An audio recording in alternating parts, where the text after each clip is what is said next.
গ্রামের শেষ প্রান্তে রমা ও সুজন নামে এক সুখী দম্পতি বাস করত। দিন তাদের ভালোভাবেই চলছিল, কিন্তু একদিন সুজন অসুস্থ হয়ে পড়ল। কবিরাজ এলো, কিন্তু রোগ সারানো গেল না। অল্প কয়েকদিনের মধ্যেই সুজনের মৃত্যু হলো।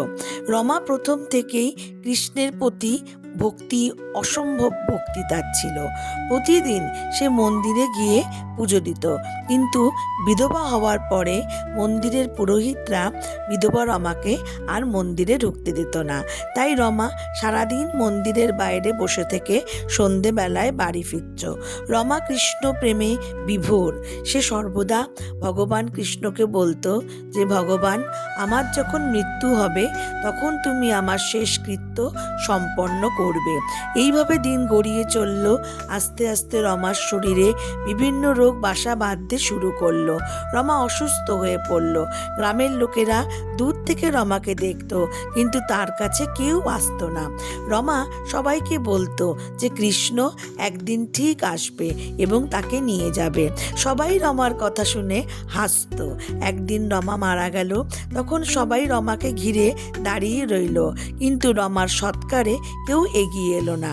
এমন সময় দেখা গেল এক দিব্য কান্তি পুরুষ, মাথায় ময়ূরের পালক, হাতে বাঁশি, রমার কাছে এসে রমার দেহ নিয়ে চলে গেল।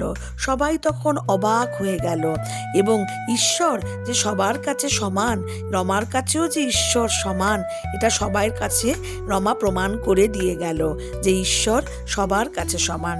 তাই রমার কৃষ্ণপ্রেম এবং বিশ্বাস ভঙ্গ হলো না। স্বয়ং কৃষ্ণ এসে রমাকে নিয়ে চলে গেলেন। তখন গ্রামবাসীরা তাদের ভুল বুঝতে পারল এবং আক্ষেপ করতে লাগলো। ভগবান সর্বত্র বিরাজ করেন।